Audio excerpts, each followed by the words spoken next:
Bakın bir kimse günah olarak bilir, işler onu.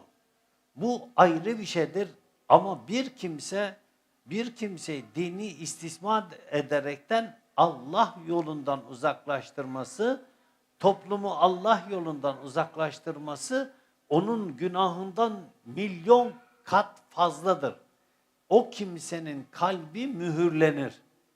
Sebep o, çünkü Allah'ın ayetlerini küçük bir paraya, menfaate, küçük bir değere sattı. Herhangi bir şeye sattı. Rahatına sattı, keyfine sattı, paraya sattı, makama sattı, mevkiye sattı. İşte eşine sattı, annesine babasına sattı. Şimdi nasıl sattı? Eşi böyle bir şey söyledi. Kur'an ve sünnetin dışında ona itiraz etmedi. Eşinle aram bozulmasın dedi. İşte çocuğu bir şey söyledi. Aman çocuğumla benim aram bozulmasın dedi. Çocuğun Kur'an ve sünnetin dışındaki bir isteğine veya davranışına göz yumdu. Çocukla arası bozulmasın diye ayetlerini sattı Cenab-ı Hakk'ın. Eşiyle arası bozulmasın diye ayetleri sattı. Annesiyle babasıyla arası bozulmasın dedi, ayetleri sattı.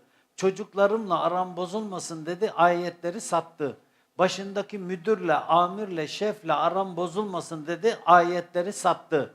Başındaki siyasetçiyle aram bozulmasın dedi, ayetleri sattı. Başındaki hacısıyla, hocasıyla, şeyhiyle aman benim bununla aram bozulmasın dedi, ayetleri sattı. Asıl tehlikeli olan Müslümanların içerisinde bu insanlar. Asıl tehlikeli olan bunlar. Çünkü bunlar insanları yoldan saptıran kimseler. Sizden, dinden bahseder gibi bahsediyor. Öyle değil mi? Mesela Cuma gün hutbeyi dinliyorum. Hutbe Ankabut ayet 45. Ondan sonra namaz sizi kötülüklerden alıkoyar. Ardındaki ayeti kerime ne? Allah'ı zikretmek en büyük iştir. Cuma hutbesinde Diyanet bunu böyle söyleyemiyor. Allah'ı zikretmek en büyük iştir diyemiyor. Çünkü Allah'ı zikretmek deyince bildiğiniz zikir akla gelecek. Zikir akla gelmemesi lazım. Zikir akla gelmemesi lazım. Bakın meallere, hepsi de şunu der. Allah'ı zikirle alakalı anmak, dua etmek, yalvarmak, ondan sonra iyilik yapmak. Ya ayet-i kerimenin metninde zikir geçiyor. Neden zikir olarak söylemiyorsun? Zikir olarak söyle. Hayır, zikir olarak söylemezler. Zikir olarak söylemezler. Mesela zikir geçiyor orada değil mi? O zikri normalde cümlenin geçtiği yere göre birkaç yerde Cenab-ı Hakk'ın Kur'an'ını beyan eder. O da zorlamayla beyan eder. Kur'an'dan Cenab-ı Hak Furkan olarak söyler. Kitap olarak söyler. Ama o zikir kelimesini bu topluma unutturacaklar. Bakın, zikir kelimesini topluma unutturacaklar. Sebep, o kimse Allah'ı çok zikrederse kalbi açılır. Hakikati görür. Hakikati görürse şeytanı şeytan olarak görür, meleği melek olarak görür. Kalbi ilham alır onun.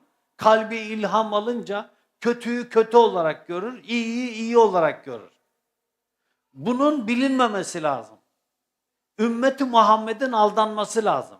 Toplumun aldanması lazım. İnsanlar camiye gidip camide aldanması lazım. Tarikata girip tarikatta aldanması lazım. Cemaate gidip cemaatte aldanması lazım. Partiye gidip partide aldanması lazım. Siz buraya geldiyseniz burada aldanmanız lazım sizin. Evet. Sebep nemalanacak. Ahir zaman. O bir şeye ulaşmak istiyor. O bir şeyleri basamak ederekten ulaşacak. Allah muhafaza eylesin.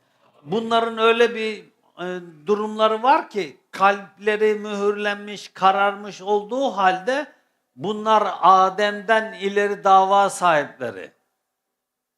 Şiddetten de ileri gösteriyorlar kendilerini.